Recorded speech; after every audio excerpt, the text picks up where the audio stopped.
আরে আল্লাহ রাব্বুল আলামিনের দরবারে ঈসা নবী ডাকতে বলে, রব্বে কারীম, আমার মা জান্নাতি, আমি হলাম তোমার নবী, তোমার পয়গম্বর ও আমার আল্লাহ।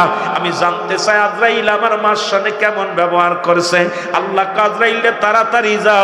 আজরাইল আলাইহিস সালাম দৌড়ে আসবে আল্লাহর নবীর আল্লাহর কাছে। মুসলমান ডাকতে বলবে, আজরাইল আগে বলো আমার মাসরাত রূহটা তুমি কেমনে বাইর করেছো বলো।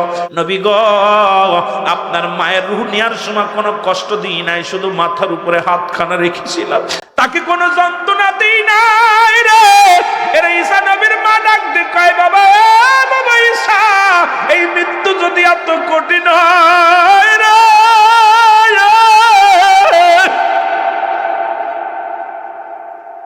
আরে আমি মরি, আমার দেহটা জ্বলে, সমস্ত গায়ের মধ্যে যেন, আমার গায়ের মধ্যে যেন যন্ত্রণা রে। আমার মন বলে আমি জীবিত মানুষের গায়ের চামড়া খুলে নিছে, এত যন্ত্রণা আমার দেহের মধ্যে লাগে।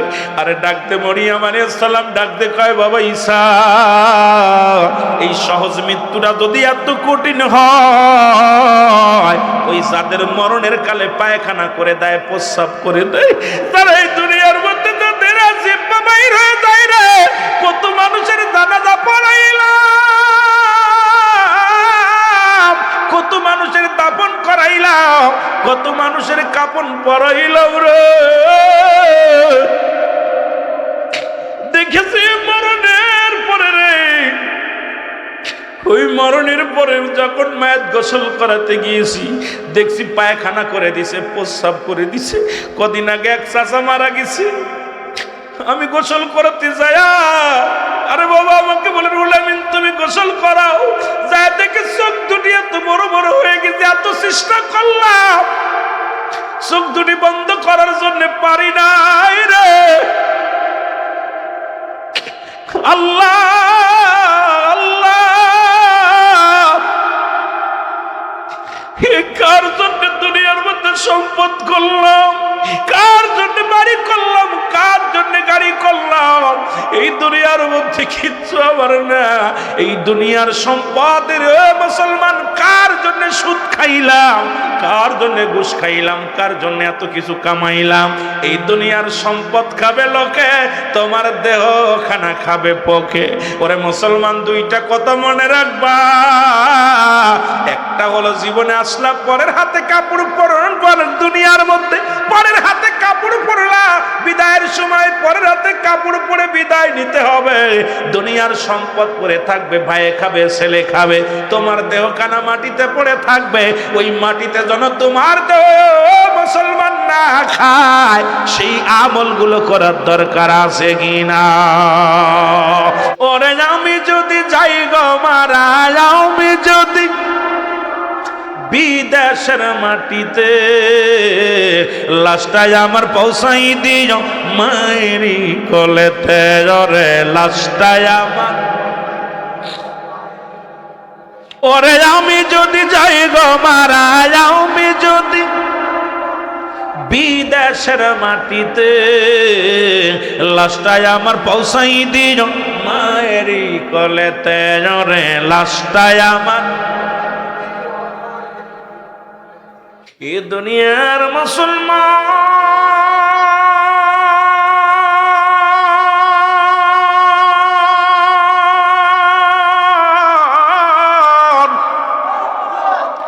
এই পৃথিবীর মধ্যে আসার একটা সিরিয়াল আছে, যার কোনো সিরিয়াল নাই রে। দেখা যায় দুনিয়ার মধ্যে দাদা জিন্দা, নাতি নাই, বাবা জিন্দা, সন্তান দুনিয়ার মধ্যে নাই।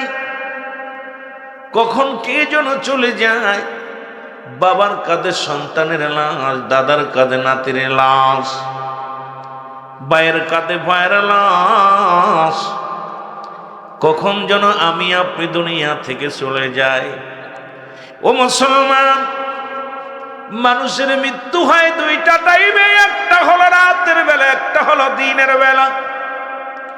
দিন শুরু করেছিলাম, মৃত্যুবরণ করি নাই, রাত শুরু করেছি, মৃত্যুবরণ এখনো পর্যন্ত করি নাই। ফজর পর্যন্ত বেঁচে থাকব, সকাল পর্যন্ত বেঁচে থাকব, আগামী দিন সূর্যোদয় হবে কেউ বলতে পারি না। কেন এত বাড়াবাড়ি? জীবনে যখন দুনিয়ার মধ্যে আগমন করেছিলাম অন্যের হাতে কাপড় পরেছিলাম, যখন জীবনের শেষ বিদায় হয়ে যাবে অন্যের হাতে কাপড় পরা লাগবে। জোরে বলেন ঠিক কিনা? এই দুনিয়ার মধ্যে প্রথম কাপড় পরাইছিল ও মুসলমান অন্য মানুষ, এই দুনিয়ার মধ্যে প্রথম কাপড় পরেছি পরের হাতে, ঠিক কিনা?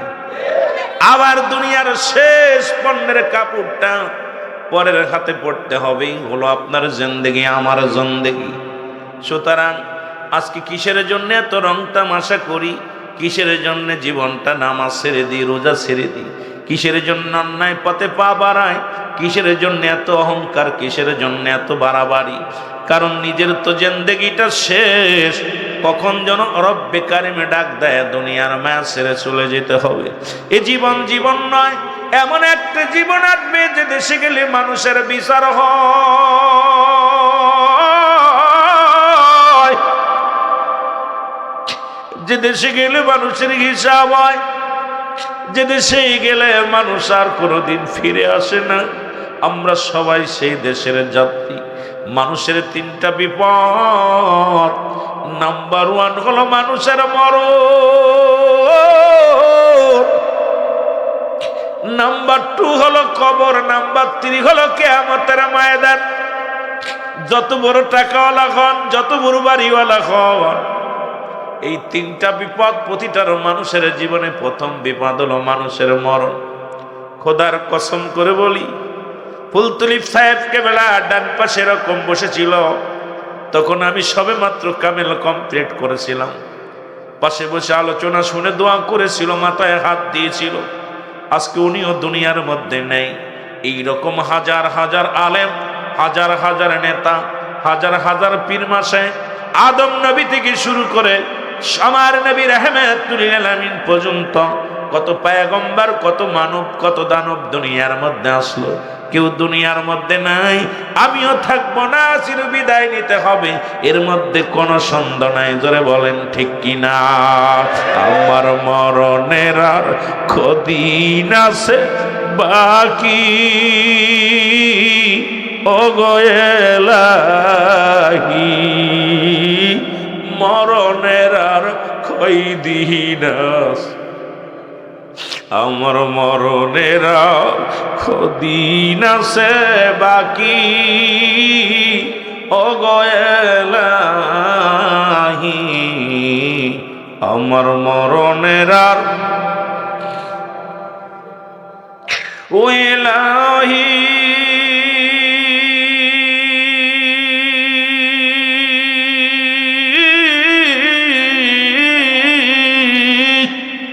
সুন্দর একটা জীবন দিলা যাতে তোমার ডাকি গো মওলা, তুমি সুন্দর একটা জীবন দিলা যাতে তোমার ডাকি গো মওলা, তবু করলাম আমরা নাফরমানি, ও গো এলাহি, আমার মরণের আর কয়দিন আছে বাকি, বল মরণের আর কদিন আছে বাকি,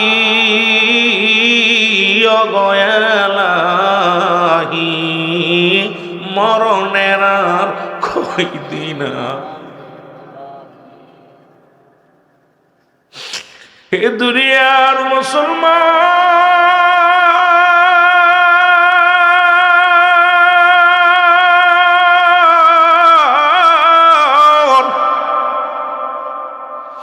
বলতেছিলাম মানুষের জীবনের প্রথম বিপদ হলো মানুষের মরণ।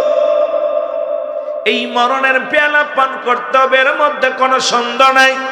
আছে পৃথিবীর সব রোগের ওষুধ পাইলাম, কত রোগের ওষুধ পাইলাম, এই মরণ রোগের ওষুধ কেউ আবিষ্কার করতে পারে নাই। সমস্ত মাকলুকাত পৃথিবীর সব মাখলুকাতের মরণ আছে, স্রষ্টার মৃত্যু নাই, সৃষ্টির মৃত্যু আছে। সবকিছু যেতে হবে ফিরে সেই সৃষ্টিকর্তা আমার রব্বে কারিমের দরবারে। মরণের কথা বলতে গেলে বড় কষ্ট হয়। আল্লামা মুফতি আমজাদ আলী সাহেব একটা কিতাব লিখলো গো, এই কিতাবের নাম বাহারে শরিয়াত। উনি লিখতে যা বললেন, দুনিয়ার মানুষ শোনো, মানুষ যখন সাধারণ মৃত্যুবরণ করে 70টা তাজা উটের গায়ের চামড়া জবাই না করিয়া উল্টো দিকে টান দিয়া লবণ আর মরিচ লাগায় দিলে যতটুকু যন্ত্রণা হয়,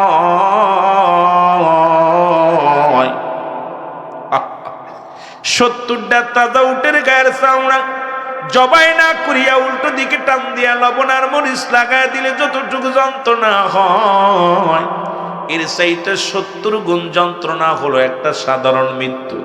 এখন আমরা অনেকেই মরণকালে দেখি চোখ দুটি বড় বড় হয়ে গেছে গো। দেখেছি মরণের সময় পায়খানা করে দিছে, মরণের সময় জিহ্বাটা বড় হয়ে গেছে। আরে কত মানুষ মরণের সময় জিহ্বাটা বড় হয়ে যায়, কত মানুষ মরণের সময় পায়খানা প্রস্রাব করে দেয়, কত মানুষ মরণের সময় মুখটা বেঁকা হয়ে যায়, এক টঙ্গ পড়ে যায়। এই মানুষটার মরণ কত কঠিন হয় রে। এই মরণের পেয়ালা পান করতে হবে কোনো সন্দেহ নাই। রব্বে কারীম আমাদের মরণের যন্ত্রণা সহজ করে দিও। জোরে জোরে চিল্লায় বলা যাবে না আল্লাহু আকবার। ওরে এ আমার ভাইয়েরা, আমার বন্ধুরা, আমার আজ হোক কাল হোক, দুদিন পর হোক, দুদিন আগে হোক, এই মরণের পেয়ালা পান করতে হবে। চিরদিন থাকার জায়গা না। ফিরাউন, নমরুদ, কারণ যারা খোদাই দাবি করেছিল, যারা এই দুনিয়ার মধ্যে কতই না তাকাব্বারি করেছিল। আপনাদের মহল্লার মধ্যে কত মানুষ যাদের ভয় এলাকার মানুষগুলো থরথর করে কাঁপত। এরে মুসলমান মোল্লাদের ভয়ে বিশ্বাসরা ঘর থেকে বাইর হতে পারত না। এক দলের ভয়ে আর এক দল ঘর ছাড়া হয়েছে। ও মুসলমান শুনে নাও, আজকে তারা কোথায়? যাদের ভয়ে তোমরা থরথর করে কাঁপতো, আজকে তারা দুনিয়া থেকে বিদায় হয়ে গেছে। কেউর কবর উপরে কুত্তা শেলে পায়খানা করে, কারোর কবরের উপরে গরু ছাগলে পায়খানা করে, ঘাস খায়। কবর থেকে খেদানোর মতো ক্ষমতা আল্লাহ দেয় নাই। এই গ্রামের চেয়ারম্যান বলেন, মেম্বার বলেন, কত দামি দামি মানুষগুলো মারা গেছে, তার কবর উপরে গরু ছাগলে ঘাস খায়, কুত্তা শেলে পায়খানা করে। কবর থেকে খেদানোর মতো ক্ষমতা যদি না হয়, কিসের এত মস্তানি, কিসের এত বাহাদুরি, কেতর কিসের এত জমিদারি? সুতরাং তোমার মস্তানি চলবে না, তোমার ধন সম্পদ নিয়ে বাড়াবাড়ি করা চলবে না। ওই কবর আমার একমাত্র ঠিকানা। ওই মরণের পেয়ালা পান করতে হবে, কিয়ামতের ময়দানে দাঁড়াইতে হবে। এই চিন্তায় ভাবনা আপনার আমার মনে থাকার দরকার আছে কি না? আমার মরণ আসিবে কখন কেউ তো জানি না। আমার এই আমি চলে যাব, আমায় তোমরা বইলা যাইও না। আমি চলে যাব, আমায় তোমরা না। আমার মরণ আসিবে কখন কেউ তো জানি না। আমার মরণ টাকা পয়সা দালান কোটা যাহা করেছি, সব কিছু ফেলাইয়া আজি একাই চলেছি রে। আমি সব কিছু ফেলাইয়া আজি। আমি যাবার কালে ভেবে দেখি আমার কেহ নাই। আমি যাবার কালে ভেবে দেখি নাই, আমার মরণ আসিবে কখন কেউ তো জানি না। আমার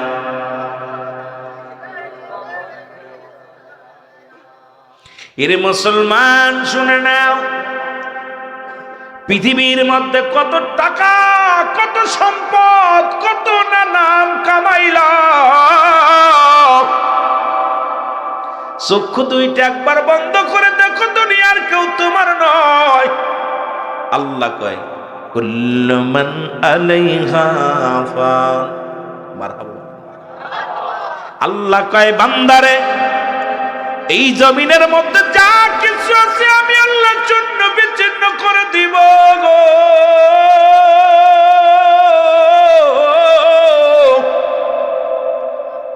ঘোষণা কার? কুল্লু মান আলাইহা ফান। সব শেষ করে দিবে কে? আমি সিদ্দিকী ঘন্টা অনেক আলোচনা করে শেষ, ময়দান শেষ। রব্বে কারিমু আপনাকে আমাকে পাঠাইছে দুনিয়ার মধ্যে কিছুদিন খেলাধুলা করার পর।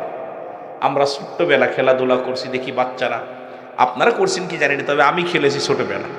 ঘর বানিয়েছি, স্কুল থেকে এসে কিছুক্ষণ খেলা করার পর গড্ডা লাথি মেরে বিঙ্গিতে দৌড় মারছি। হয়তো 2 ঘন্টা 3 ঘন্টা খেলা করার পর সব ভেঙ্গে ছুঁড়ে থুয়ে দৌড়। ঠিক এই পৃথিবীটা একই রকম।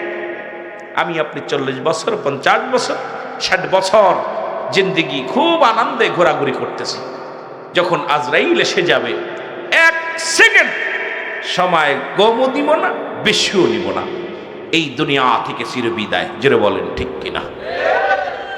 আল্লাহ বলে বান্দা এই দুনিয়ার মধ্যে যা কিছু আছে আমি আল্লাহর জন্য বিচ্ছিন্ন করে দিব গো। এই জমিনের 3 ভাগ পানি 1 ভাগ মাটি।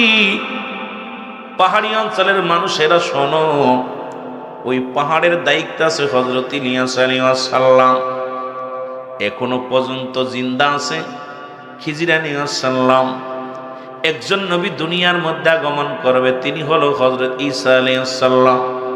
মুসলমান জান্নাতের মধ্যে এখনো একজন জীবিত আছে, নাম হলো হযরত মুসলমান। শোনো ও মুসলমান, এখনো জান্নাতের মধ্যে এখনো একজন ব্যক্তি মুসলমান জীবিত আছে।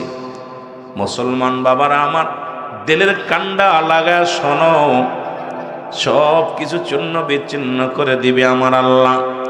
3 ভাগ পানি 1 ভাগ মাটি। আল্লাহ কই বান্দা এই জমিন থেকে আমি চূর্ণ বিচ্ছিন্ন করে দিব গো।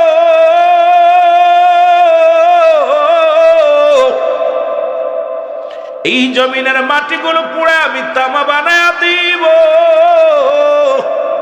জমিনের ভিতরে যত পানি আছে রে, সব পানিগুলো পুড়ে আমি ছাই বানায়া দিব। মস্তানি শেষ, মস্তানি শেষ। দুনিয়ার সব মাটি পুড়ে হবে তামা। জমিনের ভিতরে যত পানি আছে সব পুড়ে ছাই হয়ে যাবে।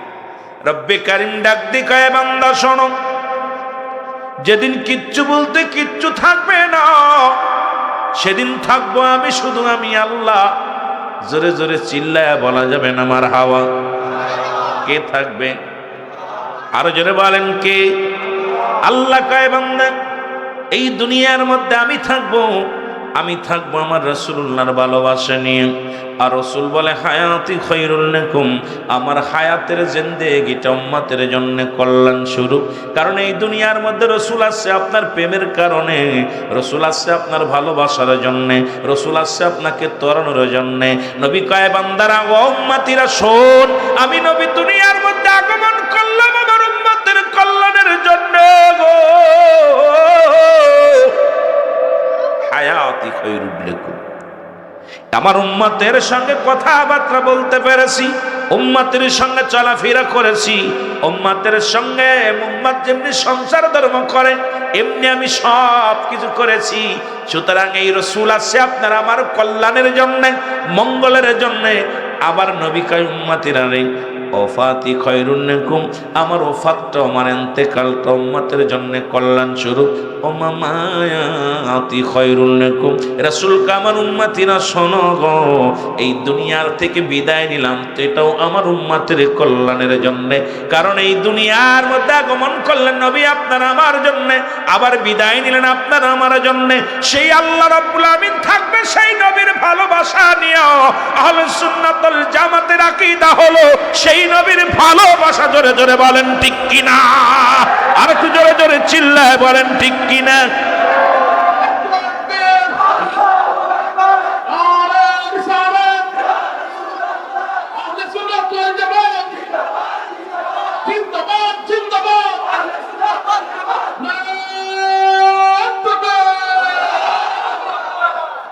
আমার একটা কথা হই না মনে পড়ে গেল, ভাইয়ের তাকবীরটা অনেক মজা লাগছে। একটা কথা কই, সাহেব কেবলা বলতেন, সাহেব কেবলার নির্দেশ, বাঁচাও ইমান বাঁচাও দেশ, সাহেব কেবলা নির্দেশ।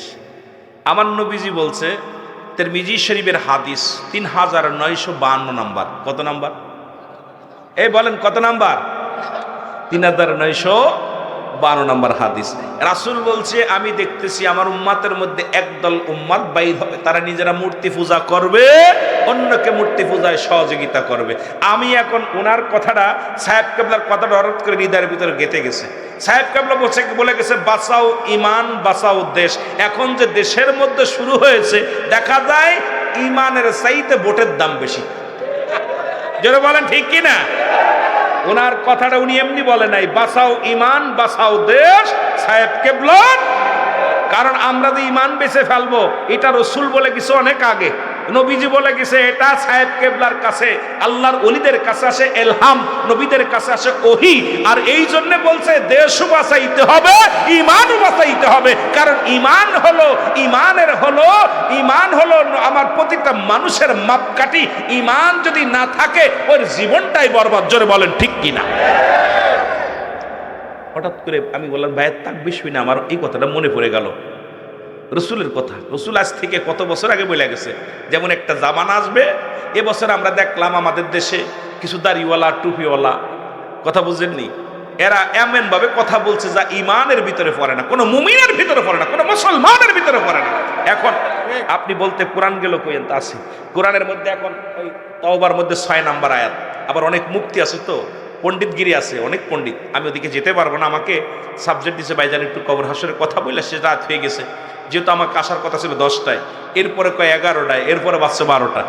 আমি অপেক্ষায় থাকতে থাকতে মোটামুটি সময় শেষ করছি। চিন্তা করছি আমার শ্রোতারা থাকলে হয়। এখন দেখি শ্রোতাদের ভিতরে প্রেম আছে, আলহামদুলিল্লাহ, মাশাআল্লাহ, বলেন না।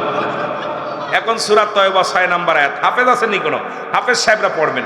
আল্লাহ বলে, হাবিব আপনার কদমের মধ্যে কিছু অমুসলিম, আপনার নবীজি বলতেছে, আল্লাহ বলতেছে, হাবিব আপনার কাছে অমুসলিমেরা যাবে। যদি কোনো ব্যক্তি সাহায্য চায়, সাহায্য দিবেন। যদি কোনো ব্যক্তি নিরাপত্তা চায়, নিরাপত্তা দিবেন। যদি কোনো ব্যক্তি নিরাপদ স্থানে পৌঁছা দিতে বলে, পৌঁছায় দিবেন। সাহায্য চাইলে দিতে হবে, এটা ঘোষণা কার? জোরে বলেন আল্লাহ। এখন তারা তো এই জামানার মধ্যে আপনারা শুনলে কষ্ট পাবেন।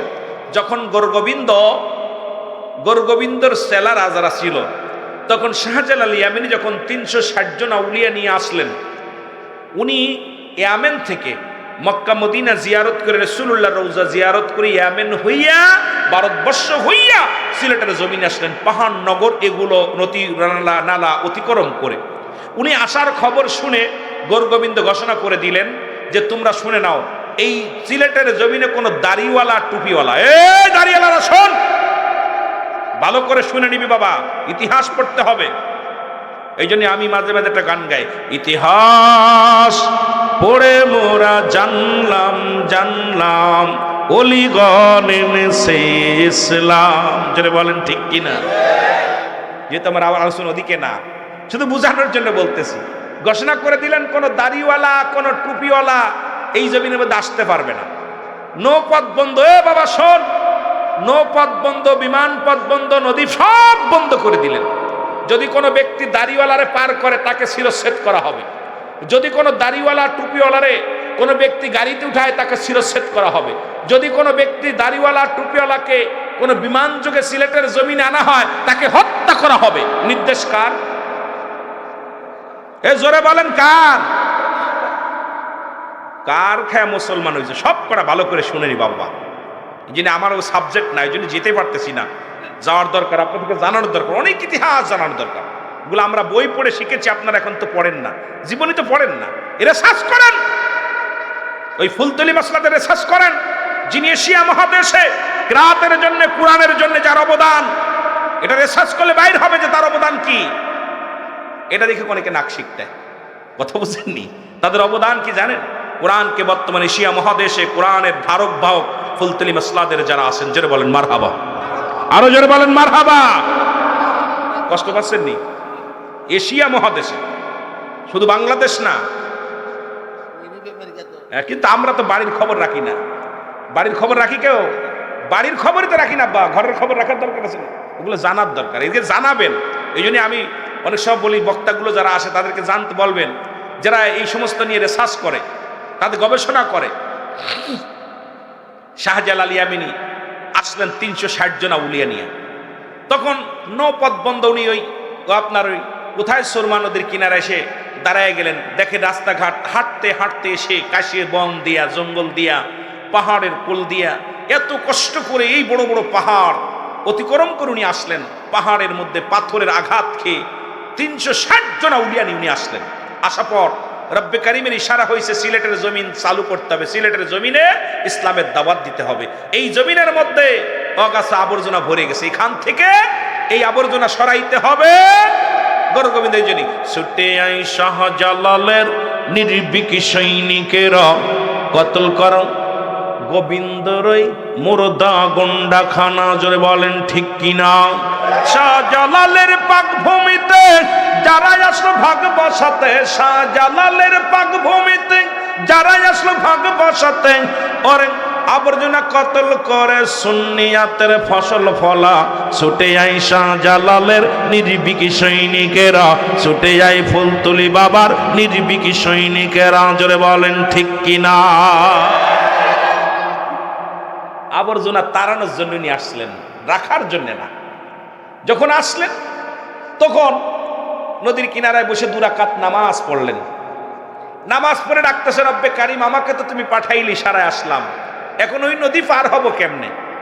আমি যাব কেমনে? আমার ঠিকানা তো ওখানে, আমার মঞ্জিল ওইটা, যাব কেমনে?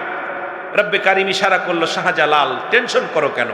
তুমি তো আমার দিনের দাওয়াত, মদিনাওয়ালার দাওয়াত দিতে আইছো। তোমার ঘাড়ে কি? ওনাদের সাথে থাকতো যায় নামাজ, আর আমাদের কাছে থাকে এখন খালি মোবাইল। দেখেন এখন, আগেতে বাড়ি মেহমান বাড়ি যাইয়া চাইতো কি, আগে চাইতো যায় না, কত ভাইজান অজুর পানি দেন, যায় নামাজটা দেন। আর এখন বাড়ি যায় কয় ওয়াইফাই আসেনি, লাইনটা দেন। ঠিক কি না? লাইনটা দেন, লাইনটা দেন। আর হলো চার্জার দেন, কারণ চার্জ করে গেছে, টিপতে টিপতে চার্জ শেষ। এখন আর যায় নামাজও চায় না, পানিও চায় না, কারণ ওর তো নামাজেরই প্রয়োজন নাই, মোবাইল নিয়ে ব্যস্ত। জোরে বলেন ঠিক কিনা? খালি আপনারা না আমরা হুজুররাও, কথা বুঝছেন? খালি আপনারা না, আমরাও ওই টিপতে টিপতে মোবাইলের চার্জ শেষ করে ফেলেছি। কথা বুঝছেন? শাহজালালের ব্যাগের ভিতর থেকে যায় নামাজ বাইর করছে। আহা, তারা সফরে বাইর হতো, সাথে যায় নামাজ ছিল তাদের সঙ্গী। যায় নামাজটা টান দে, নামাজটা শেষ করার পর রব্বে কারিম ইশারা দিল, শাহজালাল যায় নামাজটা ছেড়ে দাও, ছেড়ে দাও। পানির মধ্যে ছেড়ে দিছে। 360 জন আউলিয়া যায় নামাজে ভর করে পার হয়েছে। সুবহানাল্লাহ বলেন। কয়জন পারবেননি? নৌকা ডুবে যায়, জাহাজ ডুবে যায়, লঞ্চ ডুবে যায়। কিছুদিন আগে আরিচার ঘাটে ফেরি ডুবে গেছে। কথা বুঝেননি? টাইটানিস জাহাজ বানাইছিল, অহংকার করছে আমার টাইটানিস জাহাজের এক টুকরা কি কাঠ ভাঙবে না। আল্লাহ দিছে একদম সাইজ করে ওটারে। কথা বুঝেননি? দিছে সাইজ করে, কিন্তু শাহজালালের জায়নামাজের সাইজ করে নাই। এটার এত পাওয়ার, এত ক্ষমতা, যেটার উপরে ভর করে একজন নয়, দুজন নয়, 360 জন আউলিয়া এই জমিনের মধ্যে এসেছিল। জোরে বলেন মারহাবা। শুধু তাই নয়, আসার পর যখন আজান দিছে, আল্লাহু আকবার, আল্লাহু আকবার, আল্লাহু আকবার,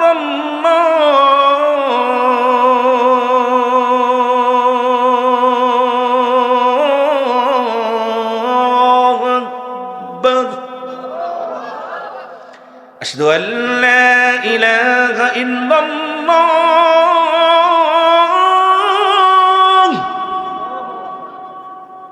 কোন দিকে যাবো? মেলা ওয়াজ বেড়ে যাবে, এই জন্য এদিকে তাকানো যাবে না। তাকবীর দিছে, নারায়ে তাকবীর, আওয়াজ জোর নাই, নারায়ে তাকবীর।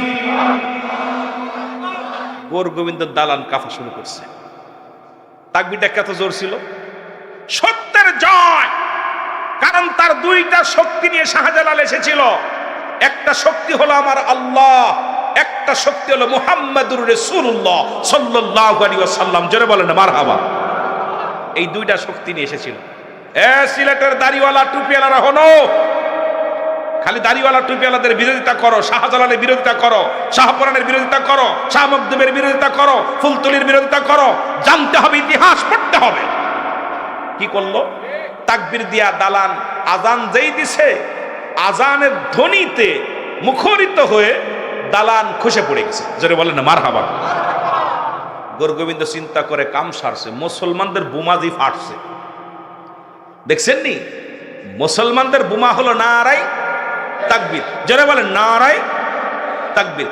শব্দের অর্থ হলো উচ্চ আওয়াজ আল্লাহর জন্য তাকবীর দাও, উচ্চ আওয়াজে আল্লাহর জন্য তাকবীর দাও। ইমানিরা, ইমানদাররা এত জোরে তাকবীর দিছে, সঙ্গে সঙ্গে দালান খসে পড়ে গেছে। এবার শুধু তাই নয়, শাহজালাল ভয় পেয়ে গেল, কাম সারছে, যাবো কই? পলাইতে ওইটা সাপরা আপনার কিরা গোরগোবিন্দ, যে যাবো কই? পলানোর জায়গা নাই। গোরগোবিন্দ কি করলেন? খুব মুসলমানদের উপরে নির্যাতন শুরু করে দিল। যুবকরা শোনে এবার ইতিহাসটা একটু বলে যাই। যেহেতু অলি আল্লাহদের জমিনে আসছি, আমি অলি আল্লাহদের কাছে আমি দায়ী আছি। যেহেতু আলেম হয়েছি, অলি আল্লাহদের জীবনী এই বাংলার জমিনে যদি ইসলাম পেয়েছি, কালেমা পড়েছি, তদ্রূপ আমার জবান দিয়ে যদি অলি আল্লাহদের কথা না বলি, আল্লাহর দরবারে আমি জবাব দিতে পারবো না। কারণ এই বাংলাদেশে তো নবীরা আসেন নাই, নবী সাহাবীরা আসেন নাই। আল্লাহর ওলিরা যাদের মাধ্যমে ইসলাম পেয়েছি, তাদের দুইটা কথা হলেও বলা লাগবে। জোরে বলেন ঠিক কিনা? আরো জোরে বলেন ঠিক কিনা? আমার বাবারা, শাহজালাল ইয়ামানি তখন গোরগোবিন্দ এত নির্যাতন চালানো শুরু করলো, যেমন চালানো শুরু করছিল বাংলাদেশে। আমি এত কিছু বিস্তারিত বলবো না, আপনারা বুঝে নেবেন সব। আমি কাউরে আঘাত করতে চাই না, কারোর গিবাত করতে চাই না।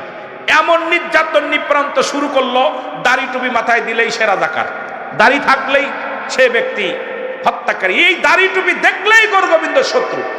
তাদেরকে জেলখানা, ওই প্রচন্ড জেলে নিয়ে তাদের ওই গোরগোবিন্দর জেলখানা ভরে ফেললো।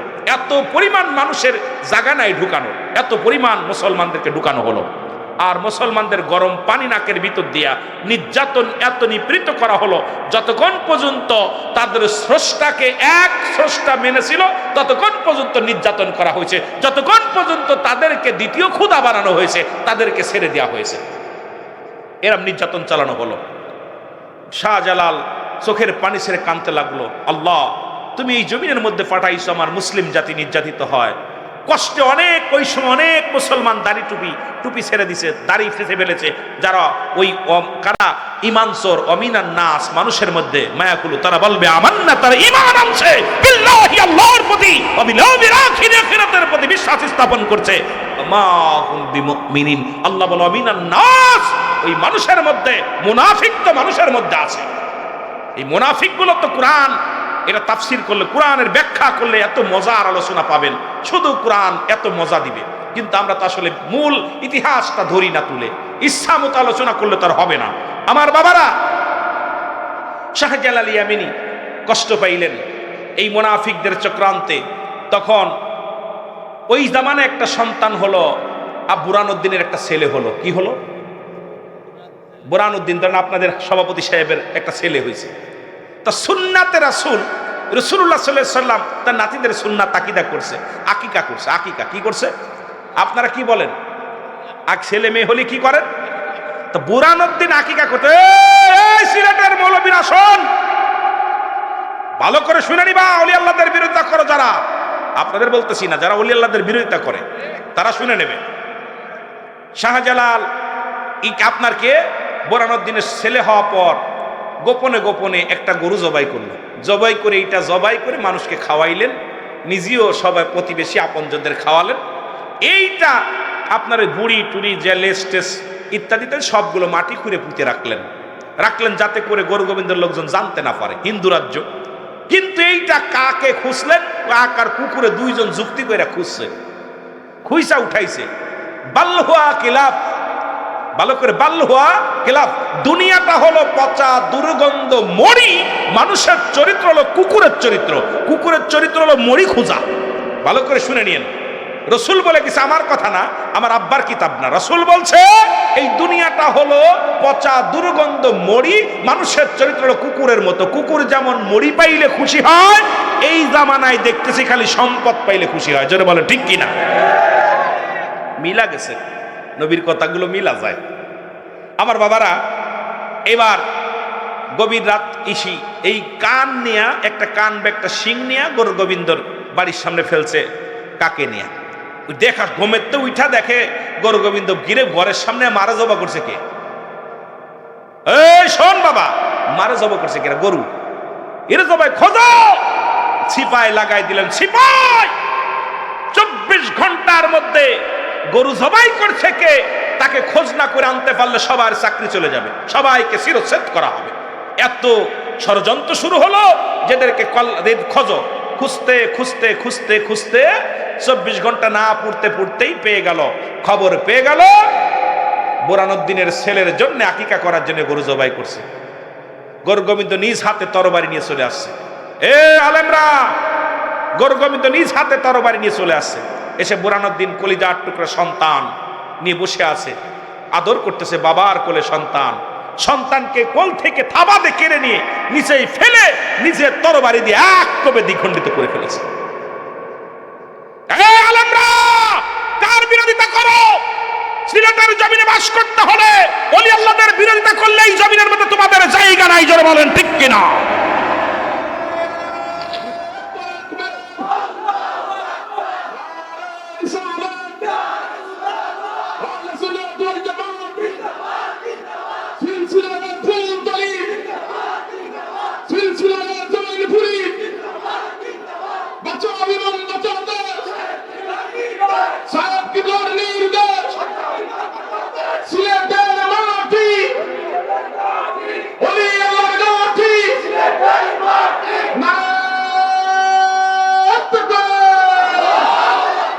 আমি শুধু যুবকদের দেখে কথাটা বলতেছি, আব্বারে দরকার নেই, ওলি আল্লাহ মানার তোর দরকার নেই, কিন্তু বিরোধিতা করিস না।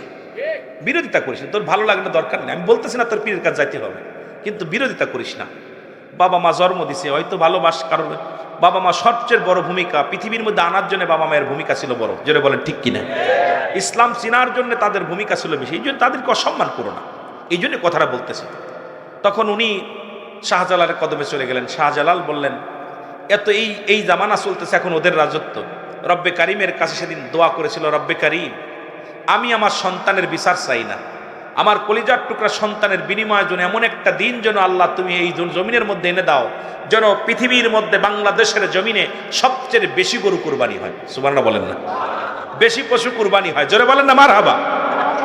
দোয়া করেছিল যে আজকে আমার একটা পশু কুরবানি করার কারণে আমার ছেলেটা কুরবানি হয়ে গেছে, আমার ছেলের জন্য দোয়া করি আল্লাহ তাকে তুমি নাজাত দাও, আর এই জমিনের মধ্যে যেন হাজার হাজার গরু কুরবানি হয়। রব্বে কারিম ওলি আল্লাহ দোয়া কবুল করেছে, আর আজকে বাংলার জমিনে সবচেয়ে বেশি কুরবানি সিলেটের জমিনে হয়।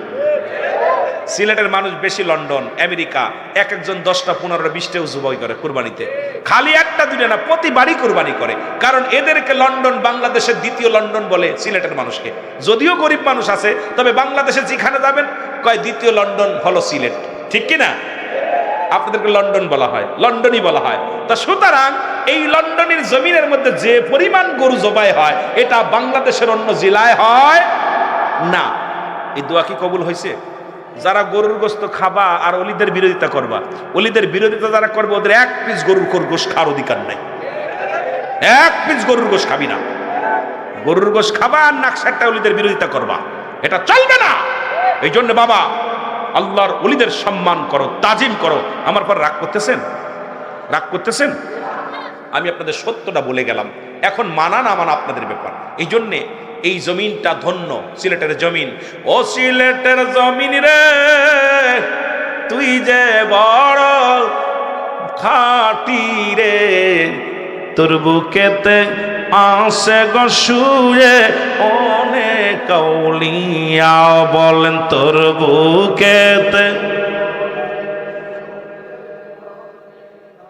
আরো জোরে বলেন, ও সিলেটের জমিন রে, তুই যে বড় খাটি রে, ভালোবাসি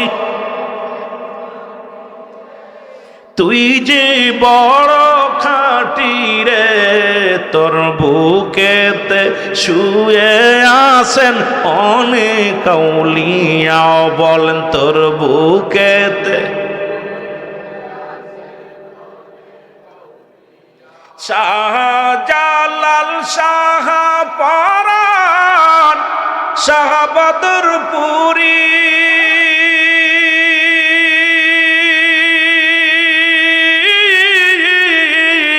এই জমিনটা করল ধন্য শত আল্লাহর ওলি শাহপরাণ শাহজালাল শাহ ফুলতুলি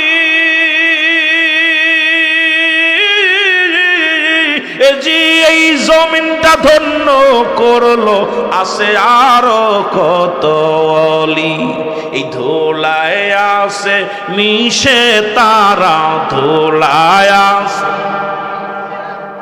ওরে মরে না কামেললি মরে না কামেললি ও সিলেটের জমিন রে তুই যে বড় আরো জোরে ও সিলেটের জমিন তোর বুকেতে শুয়ে আছে শত আউলিয়া হর তোর বুকেতে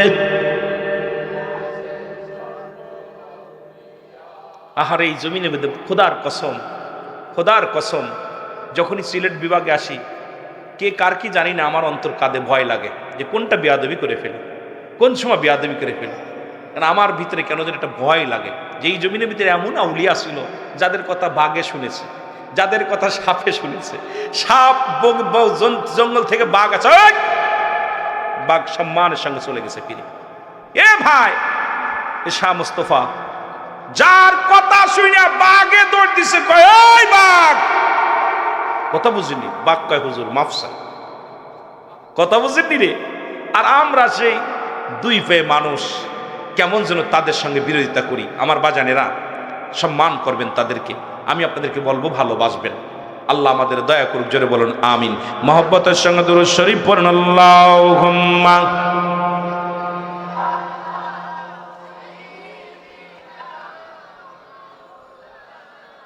একটা বেজে গেছে ওয়ালা আলী সাইয়্যিদিনা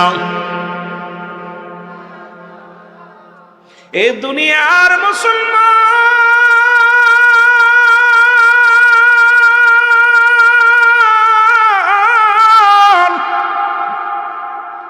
বলতেছিলাম মানুষের এক নাম্বার বিপদ হলো মানুষের মরণ, 2 নাম্বার হলো কবর, 3 নাম্বার হলো কিয়ামতের ময়দান। এই মরণ থেকে পালাবার কোনো পথ নাই। মালাকুল মউত আসছে রে বাবা, শুনে নাও। ঈসা ইবনে মরিয়াম আলাইহিস সালামের কাছে মালাকুল মউত আসছে, সালাম দা, আসসালামু আলাইকুম মরিয়াম। ও মরিয়াম ওয়ালাইকুম আসসালাম, তুমি কে গো? আজরাইল বলে, মরিয়াম রে, তুমি আমারে চিনবা না। এই দুনিয়ার মধ্যে আমি এমন একজন দানব যা প্রতিটা মানুষের কাছে জীবনে একবার আসি। আমি মালাকুল মউত রে মরিয়াম ডাক দিয়ে কয়, মালাকুল মউত রে, তুমি কেন আসছো আমার কাছে? বলে, আপনাকে নিয়ে যাওয়ার জন্যে। পরে মরিয়াম আলাইহিস সালাম ডাক দিয়ে কয়, মালাকুল মউত আজরাইল, একটু অপেক্ষা করো, আমার কলিজার টুকরা সন্তান বাইরে আসে, একটু কথা বলবো। আজরাইল কয়, মরিয়াম রে, সময় না। তুমি কি জানো না আমি সবার জান কবাজ করার জন্য জমিনের মধ্যে আসি না, একমাত্র ইমানদারের রূহটা বাইর করার জন্য। ইমানদার যাদের জন্য রব্বে কারিম জান্নাত নির্ধারিত করে রাখছে, তাদের জানটা রূহটা বাইর করার জন্য জমিনের মধ্যে আসি গো। ও মরিয়াম, প্রস্তুতি নাও, তুমি মালাকুল মউত আমি তোমার নেওয়ার জন্য আসছি। মরিয়াম আলাইহিস সালাম ডাকতে বলে,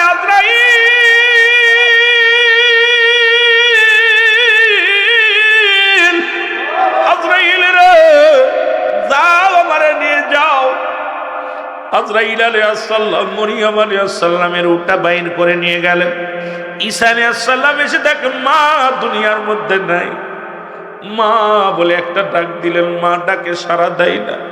কাছে এসে দেখে মার দুনিয়ার মধ্যে নাই। ডাক দে বলে, রব্বি কারীম, জীবনে বাবার আদর পাইলাম না। মা আমাকে লালন পালন করলো, মাকেও তুমি নিয়ে গেলা। মার জবান থেকে শেষ দুটি কথাও শোনা আমার হলো না। রব্বে কারিম, আপনি তো আমার এমন ক্ষমতা দিছেন মরাদারে জিন্দা বানাইতে পারি। রব্বে কারিম, একটু আমার সুযোগ দেন, আমার মাকে আমি জিন্দা বানায় দুটি কথা বলতে চাই। রব্বে কারিম হুকুম দিলেন। ঈসা ইবনে মরিয়ম, ঈসা আলাইহিস সালাম মাকে জিন্দা করলেন। ডাকতে বলে মা। সঙ্গে সঙ্গে মা লাফ দুটিয়া কয় বাবা ঈসা তুমি আইছো? কয় মা গো, ও মা, আমি তোমার কাছে জানতে চাই তুমি আর দুনিয়ার মধ্যে নাই, তুমি এই দুনিয়া ছেড়ে চলে গেছ। মা গো, আমি জানতে চাই তোমার সাথে আজরাইল ব্যবহারটা। আর ঈসা আলাইহিস সালাম বলা পর আজরাইল আলাইহিস সালাম কি করেছে আগে বলো মা। এরা মুসলমান। মরিয়ম আলাইহিস সালাম ডাকতে বলে বাবা ঈসা, এই দুনিয়ার মধ্যে যেদিন তুই এসেছিলি কত কষ্ট, কত রক্ত পানি প্রবাহিত হয়েছিল, যত কষ্ট অনুভব করতে পেরেছি রে বাবা, তার চাইতে এত কষ্ট আমার আজরাইল দেশে। আমার মন বলে আমার পুরো দেহটার মধ্যে যন্ত্রণা লেগে আছে। আরে আল্লাহ রাব্বুল আলামিনের দরবারে ঈসা নবী ডাকতে বলে রব্বে কারীম, আমার মা জান্নাতি, আমি হলাম তোমার নবী, তোমার পয়গম্বর ও আমার আল্লাহ। আমি জানতে চাই আজরাইল আমার মার সাথে কেমন ব্যবহার করেছে। আল্লাহ আজরাইলে তাড়াতাড়ি যা। আজরাইল আলাইহিস সালাম দৌড়ে আসবে আল্লাহর নবীর কাজলার কাছে। মুসলমান ডাকতে বলবে আজরাইল, আগে বলো আমার মাসরাত রূহটা তুমি কেমনে বাইর করেছো বলো। আজরাইল ডাকতে কয় হুজুর আপনি জানেন না আমি এত বড় দানব, এই পৃথিবীর মধ্যে আমার থাকে পা, মাথা থাকে আসমানের মধ্যে। তামাম পৃথিবীর পানি যদি আমার গায়ে ঢেলে দেওয়া হয়, একটু পানি জমিনের মধ্যে পড়ে না। আমি এত বড় দানব গো নবী, এই পৃথিবীর মধ্যে সব রূহ বাইর করার জন্য আসি না। ইমানদারের রূহটা আমি বাইর করে যেমন আটা বুলাইয়া খামির বানাইয়ার ভিতরে একটা চুল বলে টান দেও না, সে টান দে বাইর করলে যেমন না সে বাইর হয়ে যায়। ইমানদারের রূহটা আমি এইরকম অবিকল, এইরকম নেই। নবী গো, আপনার মায়ের রূহ নেওয়ার সময় কোনো কষ্ট দিই নাই, শুধু মাথার উপরে হাতখানা রেখেছিলাম, তাকে কোনো যন্ত্রণা দিই নাই রে। এর ঈসা নবীর মা ডাক দিয়ে কয় বাবা, বাবা ঈসা, এই মৃত্যু যদি এত কঠিন হয় রে,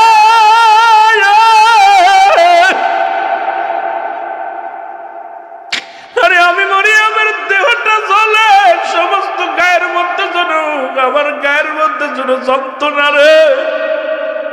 আমার মন বলে আমি জীবিত মানুষের গায়ের চামড়া খুলে নিছে, এত যন্ত্রণা আমার দেহের মধ্যে লাগে।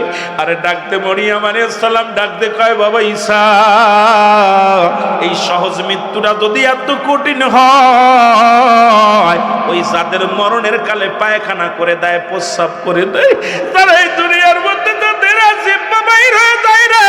কত মানুষের জানাজা পড়াইলাম, কত মানুষের দাফন করাইলাম, কত মানুষের কাফন পরাইলাম রে। দেখেছি মরণের পরে রে, ওই মরণের পরে যখন মায়ের গোসল করাতে গিয়েছি, দেখছি পায়খানা করে দিছে, প্রস্রাব করে দিছে। কদিন আগে এক চাচা মারা গেছে, আমি গোসল করতে যাই, আরে বাবা আমাকে বলে রুহুল আমিন তুমি গোসল করাও।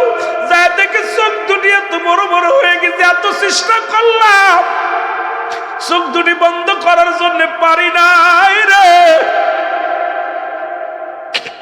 আল্লাহ আল্লাহ, কার জন্য দুনিয়ার মধ্যে সম্পদ করলাম, কার জন্য বাড়ি করলাম, কার জন্য গাড়ি করলাম, এই দুনিয়ার মধ্যে কিচ্ছু আমার না। এই দুনিয়ার সম্পদের মুসলমান কার জন্য সুদ খাইলাম, কার জন্য ঘুষ খাইলাম, কার জন্য এত কিছু কামাইলাম। এই দুনিয়ার সম্পদ খাবে লোকে, তোমার দেহ খানা খাবে পোকে। ওরে মুসলমান, দুইটা কথা মনে রাখবা। একটা হলো জীবনে আসলা পরের হাতে কাপড় পরন, পরের দুনিয়ার মধ্যে পরের হাতে কাপড় পরলা, বিদায়ের সময় পরের হাতে কাপড় পরে বিদায় নিতে হবে। দুনিয়ার সম্পদ পরে থাকবে, ভাইয়ে খাবে, ছেলে খাবে, তোমার দেহ কানা মাটিতে পড়ে থাকবে। ওই মাটিতে যেন তোমার দেহ মুসলমান না খায়, সেই আমলগুলো করার দরকার আছে কিনা? জোরে জোরে চিল্লা বলেন আছে কিনা? ওরে আজ না হয় কাল তুমি যাইবা কবরে, যাবার বেলায় দেখবে চেয়ে গো তোমার সবই রইল। আরো জোরে বলেন, যাবার বেলায় দেখবে চেয়ে গো তোমার সবই রইল। তোমার দাদাই গেছে, বাবাই গেছে, কেউ আসলো না ফিরে। দাদাই গেছে, বাবাই গেছে, কেউ আসলো না ফিরে। তোমার তো যাইতে হবে রে, যেদিন আজরাইল আসিবে তোমার। ও ভাই আজ না হয় কাল তুমি, আজ না হয় কাল যাইবা কবরে, যাবার বেলা। আরো জোরে বলেন, যাবার বেলায় দেখবে চেয়ে গো তোমার সবই রইল পড়ে। যাবার বেলায় ঘর করলা, বাড়ি করলা, সবই যাইবা ছেড়ে। জায়গা করলা, জমি করলা, সবই যাইবা ছেড়ে। যেদিন আজরাইল ধরা দিবে রে, হায় হায়, যেদিন আজরাইল ধরা দিবে রে, বলো আজ না হয় কাল তুমি, আজ না হয় যাইবা কবরে, যাবার বেল দেখবে চেয়ে গো তোমার সবই রইল। আহা, একবার হিসাব করে মিলাম। মাঝে মাঝে বড্ড ভয় লাগে ভাই। ওই চার বিহারি যখন বাড়ির রাস্তা দিয়ে যায়, কত মসজিদের পাশে চার বিহারি পালকি অপেক্ষা করতেছে। এই যে বসে আছেন সকালবেলা, মসজিদ থেকে কে যেন চার বিহারি পালকি বাইরে করবে। আপনার আমার জিন্দিগি, আমার এইটা বড় ভয় লাগে। এই বলল রুহুল আমিন সিদ্দিকী মারা গেছে, কত রাত 10টার সময় রুহুল আমিন সিদ্দিকী মারা গেছে। বলে মরহুমের জানাজার নামাজ আগামীকাল সকাল 10টায় হবে। আরে আমার নামটা পরিবর্তন হয়ে গেছে, রুহুল আমিন আর কেউ বলে না। মরহুমের জানাজা কেউ বলে না অমুক মারা গেছে, বলে মরহুমের জানাজা। কয় মায়েতের জানাজা কখন হবে? সকালে হবে। ছেলে বলবে মায়ের, বউ বলবে মায়ের, ভাই বলবে মায়ের, সবাই বলবে মরহুম। আমার কিসের জিন্দেগি, এত এত ফালাফালি কিসে? আমার যখন এটা চিন্তা করি মনের ভিতরে বড্ড কষ্ট হয়। দেখবেন আমার ভাই তাজা আছে, বলতে অমুক সাহেব মৃত্যুবরণ করার সঙ্গে সঙ্গে বলে মরহুমের জানাজার নামাজ। একই মাইকে সেকেন্ডের ভিতরে নাম পরিবর্তন। আপনাদের বলে না যে অমুক গ্রাম নিবাসী, অমুকের বাপ, অমুকের ছেলে আজ রাত 8টায় ইন্তেকাল করছে, ইন্না লিল্লাহি ওয়া ইন্না ইলাইহি রাজিউন। বলে কি বলে না? এবার কয় মরহুমের জানাজার নামাজ আগামীকাল সকাল 10টায় হবে। কি বললো? মরহুমের। বলে কি যে সর্দার সাহেবের লাশ। এ বাবা কয় বলে ইমাম সাহেবের লাশ, মুফতি সাহেবের লাশ। কোন ইমাম সাহেব, মুফতি সাহেব, নাম কাম সব শেষ। নিঃশ্বাসটা বন্ধ হওয়ার সঙ্গে সঙ্গে আপনার জিন্দেগি শেষ। এটা হলো আমার আপনার জিন্দেগি। কোনো মানুষ যদি এটা চিন্তা করত, এই মানুষটা ঘর দরজা কিচ্ছু করতে পারতো না। যেটা করে নাই কে? করেছে আপনার যার আপনার মক্কা থেকে, মদিনা থেকে উত্তর দিকে একটা মহাকামা আছে, আলেকজান্দ্রিয়া সিটি শহর বলা হয়। এর ভিতরে বাদশাহ জুলকারনাইন যাকে শোয়ানো হয়েছে, বাদশাহ জুলকারনাইন মৃত্যুর আগে লিখে গেলেন আমার হায়াত সীমিত। বাঁচলেন হলো পৃথিবীর মধ্যে 1600 বছর বাঁচছিলেন। কত বছর? কথা বলেন না, কত বছর? 1600 বছর বেঁচে গেলেন। উনি বলেন আমার হায়াত সীমিত। আমি যে ভুলটা করেছি, যদি আগে জানতাম আমি এত হায়াত সীমিত, তাহলে আমি খোদা তাআলার বন্দেগীর মধ্যে লিপ্ত থাকতাম, আমি আর দুনিয়া চিন্তা করতাম না। আর আমি বাঁচি কয় 60 বছর, 50 বছর, 40 বছর।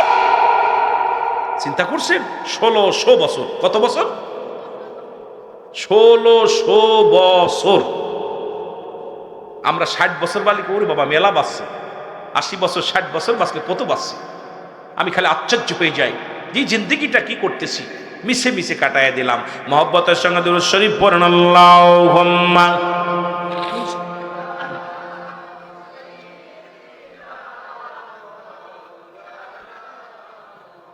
আরো জোরে বলেন আলা আলি সাইয়্যিদিনা। এ মুসলমান, দ্বিতীয় বিপদ হলো কবর নিয়ে, মরণ নিয়ে যদি আলোচনা করি রে, মরণের কোন আপডেট ওয়াজ হয় না। হয় নাকি? মরণের বিকল্প কিছু আছে? বলেন যে আছে কেউ?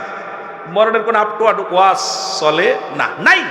মরণ মরতে হবে, আর বিকল্প বিকল্প কোন ওয়াজ আছে? কথা কন না কেন?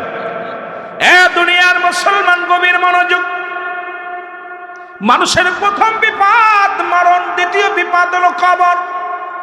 কবর বলতে বোঝায় মানুষের, মুসলমান মৃত্যুর পর থেকে শুরু করে কিয়ামত পর্যন্ত জগৎটাকে বলা হয় কবরের জগৎ। অনেক মানুষ মারা গেছে, তারা আগুনে পোড়ায় দেয়, মনে করে আর মনে হয় বিচার হবে না। যারা পানিতে ডুবে মারা গেল মনে করে আর বিচার হবে না। ও যুবক শোনো, রব্বে কারিম এই দুনিয়ার মধ্যে তোমারে আমারে বানাইতে সেকেন্ড লাগবে না, সময় লাগবে না। হুকুম দেওয়ার সঙ্গে সঙ্গে হাজার হাজার কোটি কোটি মাখলুকাত বানানোর ক্ষমতা কার আছে? আরো জোরে বলেন কার? আল্লাহ। কবর বলতে বোঝায় মানুষের মৃত্যুর পর থেকে শুরু করে কবর জগৎ হলো কিয়ামত পর্যন্ত জগৎ হলো কবরের জগৎ। আজকে সকল মায়াতের উদ্দেশ্যে মুর্দা গানের ইসালে সব মানুষ যখন মারা যায় 7টা হক থেকে যায় রে, সন্তানাদের প্রতিবেশীর 7টা হক থেকে যায়। এই 7টা হক ইন্তেকালের আগে হলো 7টা, ইন্তেকালের পরে হলো 7টা, মোট 14টা হক। তার মধ্যে 1 নাম্বার হলো, আলোচনার আগাবো না, ছেড়ে দিব, আবার যদি বেঁচে থাকে হবে। বাবারা আমার, জিতুরাত গভীর হয়ে যাচ্ছে, আমি আলোচনার মাত্রা আগাবো না। 7টা হকের কথা বলে যায়। নাম্বার 1, 1 নাম্বার হলো যখন মানুষ মারা যায়, আজকে যেটা আপনারা করেছেন, যেটা আপনাদের দায়িত্ব ছিল পালন করেছেন, 1 নাম্বার তাদের জন্য সব রেশানি করা। জোরে জোরে বলেন মারহাবা। 1 নাম্বার, মানুষ যখন মারা যায় আপনার বাবার জন্য, কাকার জন্য, আপনজনদের জন্য 7টা হক থেকে যায়। সন্তানের জন্য বাবার প্রতি 7টা হক। আপনার আব্বা কবরে শুয়ে আছে, আপনার মা কবরে শুয়ে আছে, 7টা হক আপনি যদি আদায় না করেন রব্বে কারিম আপনারে ছাড়বে না। রব্বে কারিমের দরবারে ধরা পড়ে যাবেন। আপনার আব্বা মা আপনার প্রতি ভালোবাসা থাকবে না। কিয়ামতের ময়দান, কঠিন বিচারের ময়দানে যেদিন দাঁড়াবেন, বাবা মা আপনাকে চিনবে না। যদি বাপ মার সঙ্গে যদি মুসলমান শুনে নাও, আমল করে যদি জান্নাতে যেতে চাও, পিতা মাতার 7টা হক আদায় করতে হবে। তার মধ্যে 1 নাম্বার হলো তাদের জন্য সব রেশানি করতে হবে, বেশি বেশি করে সব রেশানি করতে হবে। আজকে যেমন গ্রামবাসী মিলা 10 জনে 20 জন মিলিয়া টাকা উঠাইয়া কত সুন্দর একটা প্রোগ্রাম করেছেন সবের উদ্দেশ্যে। যারা যে দেশে গেলে মানুষের বিচার হয়, যে দেশে গেলে মানুষের হিসাব হয় রে, কে বা কার জন্য কান্দে, সেই মায়েদের জন্য দুয়ার অনুষ্ঠান। আজকে সবের উদ্দেশ্যে আজকে মাহফিল খানা হলো। 1 নাম্বার তাদের জন্য সব রেশানি করা, 2 নাম্বার তাদের জন্য মাগফিরাত কামনা করা। ও মুসলমান শুনে নেন, আজকে যাদের আব্বা মা দুনিয়া থেকে বিদায় হয়ে গেছে, 2 নাম্বার তাদের জন্য বেশি বেশি মাগফিরাত কামনা করতে হবে। 3 নাম্বার, তারা দুনিয়া থেকে বিদায়ের পরে ও মুসলমান শরীয়ত মোতাবেক ওসিয়াত যেটা করে যায়, মৃত্যুর আগে অনেক বাবা মা ওসিয়াত করে যায় বাবা। একটা হলো নসিয়াত, একটা হলো ওসিয়াত। মানুষ যখন মৃত্যু সজ্জায় চলে যায়, এই পর্যায়ে অসুস্থ হয়ে যায়, এই সময় যে ব্যক্তি ওসিয়াত করে যায়, সেই ওসিয়াত গুলো যদি শরীয়ত মোতাবেক হয়, এটা সন্তানের জন্য বাধ্যতামূলক আদায় করা ফরজ হয়ে যায়। জোরে জোরে চিল্লায় বলা যাবে না মারহাবা। এ মুসলমান, 3 নাম্বার ওসিয়াত গুলো পুরা করতে হবে। 4 নাম্বার, ও মুসলমান শোনো, তার আপনজন যারা দুনিয়ার মধ্যে থাকবে, বাবা মার আত্মীয়স্বজন, তাদের সঙ্গে ভালো ব্যবহার করা লাগবে, তাদের সঙ্গে যোগাযোগ করা লাগবে। আত্মীয়স্বজন এখন আমরা চিনি না, খালি বোর বাইরে চিনি আর বোর মার চিনি, মোর বোর বোর কি বুনিরে চিনি, সীমাবদ্ধ সামান্য একটি। নানার কুলের মানুষ চিনি না, নানির কুলের মানুষ চিনি না। খোদার কসম, আব্বা মা কোনোদিন আপনারে ক্ষমা করবে না। আমার রাসূল বলে গেছেন যে কথাগুলো শোনো, যখন তোমাদের মা বাবা মারা যাবে, মায়ের কুলের আত্মীয়, বাবার কুলের আত্মীয় যারা আছেন, তাদের সঙ্গে গুড ব্যবহার, সুন্দর ব্যবহার, তাদের ব্যবহার করতে হবে, তাদের সাথে আত্মীয়তা বন্ধন আরো জোরালো করতে হবে। 5 নাম্বার, শোনো গো যুবক, তাদেরকে যদি কোনো ব্যক্তি গরিব থাকে তাদের সহযোগিতা করতে হবে। কথা দ্বারা হোক, সাহায্য দ্বারা হোক, যে কোনো বন্ধ হোক, তাদের সার্বিক সহযোগিতা করা লাগবে, তাহলে আব্বা মা কবরে শুয়ে পাবে, শান্তি পাবে। আজকে যদি তাদের সহযোগিতা না করেন, কত আত্মীয় আছে মানুষের বাড়ি বাড়ি ভিক্ষা করে কাজ করে খায়, টাকাওয়ালা বাড়িওয়ালা খবর নেও না, বাবার আত্মীয়ের খবর নেও না, মার আত্মীয়ের খবর নেও না। তুমি মা বাবার হক আদায় করতে পারো নাই, কারণ আল্লাহর দরবারে তোমার জবাব দিতে হবে। জোরে জোরে চিল্লায়া বলা যাবে না আল্লাহু আকবার। আর একটু জোরে বলেন আল্লাহু আকবার। ও যুবক শোনো, 7 নম্বর হলো সদা সর্বদাই তাদের কবরটা জিয়ারত করা লাগবে। এখন যারা আজকে গ্রামবাসী মিলিয়া এত সুন্দর একটা আয়োজন করেছেন, প্রাণটা ভরে গেছে যে সমস্ত মায়েতের অমুসলমান শুনে নাও, এই কুলাওড়া গ্রামের সকল মুর্দা গানের ইসালে সব। আহারে কেবা কার জন্য কান্দে, কুলাওড়ার মানুষগুলো বাবার জন্য চোখের পানি পড়ে, মার জন্য চোখের পানি পড়ে, যারা কবরে শুয়ে আছে তাদের জন্য চোখের পানি পড়ে। এই অনুষ্ঠানটা করতে পেরে আপনারা খুশি না বেজার? আরো জোরে বলেন খুশি না বেজার? সুতরাং এই 7টা হক যদি তুমি আদায় করতে না পারো, আল্লাহর দরবারে আল্লাহর আদালতে তুমি ধরা পড়ে যাবা। বাবারে আমার, এই জন্য বেশি বেশি করে কবর গোরস্থানে যাবেন, দোয়া করবেন। ওই কবর বলতে মানুষের শেষ জীবন, যে দেশে গেলে মানুষের বিচার শুরু হয়ে যায়। মুসলমান নিজে কামাই করতে পারে না, নাম্বার 1 নেক আমল। আব্বা মা যা করে গেছে এটা হলো নেক আমল। নাম্বার 2 সদকায়ে জারিয়া, যারা দুনিয়ার মধ্যে দান ধ্যান করলো, মসজিদ মাদ্রাসা স্কুল কলেজ পৃথিবীর মধ্যে ভালো কাজের সহযোগিতা করলো, এই সদকায়ে জারিয়া। নাম্বার 3 হলো নেককার সন্তান, এমন সন্তান ডেকে গেছে দাঁড়ায় প্রস্রাব করে বসে করতে পারে না, এই সন্তানগুলো ডাক দে বলে রব্বিরহামহুমা কামা রব্বায়ানি সগীরা, রব্বিরহামহুমা কামা রব্বায়ানি। ওরে আমি যদি যাই গো মারা, আমি যদি যাই গো মারা বিদেশের মাটিতে, লাশটাই আমার পৌঁছাই দিও মায়েরি কোলেতে। ওরে লাশটাই আমার পৌঁছাই দিও, আরো জোরে বলেন লাশটাই আমার পৌঁছাই দিও।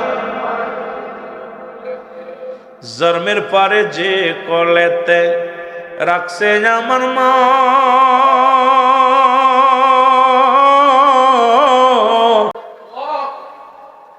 সেই মারে না দেখাইয়া আমায় দাফন দিও না। জন্মের পরে যে কোলেতে রাখছে আমার মা,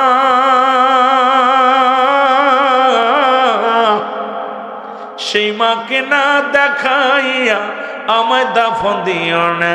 মায়ের মুখটাই আমার দেখলে পারে, মায়ের মুখটি একবার দেখলে পারে শান্তি পাবো কবরে। লাশটাই আমার পৌঁছাই দিও মায়েরই কোলেতে। রে লাশটাই আমার,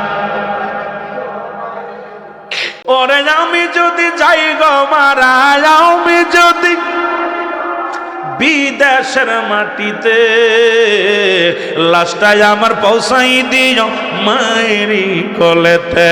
রে লাশটাই আমার, এই জগতে মায়ের মতো নাই কেউ আপন।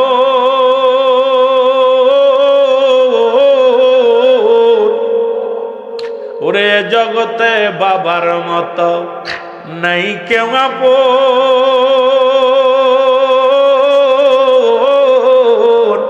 সেই মা বাবার না দেখাইয়া দিও না দাফন আমার, দিও না। মায়ে মুক্তি আমার দেখলে পারে, মায়ে মুক্তি আমার, ওরে শান্তি পাবে কলি যায়। লাশটাই আমার পৌঁছাই দিও মায়েরই কোলেতে। রে লাশটাই আমার, চাচি বলো খালা বলো মায়ের মতো নয়। যতদিন মা থাকে ধরায় কাঁদবে সন্তানের আশায়, রে সন্তানের আশায়। খালা বলো ফুফু বলো তোমার মায়ের মতো নয়।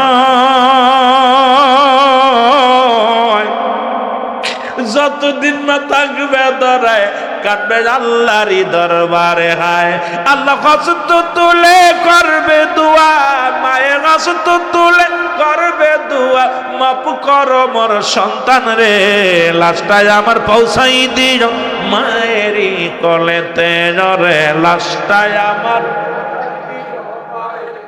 ওরে আমি যদি যাই গো মারা, আমি যদি বিদেশের মাটিতে, লাশটাই আমার পৌঁছাই দিও মায়েরই কলেতে রে, লাশটাই আমার। সুতরাং বাজান 2 নাম্বার কবর, 3 নাম্বার হাসর, অনেক বড় আলোচনা।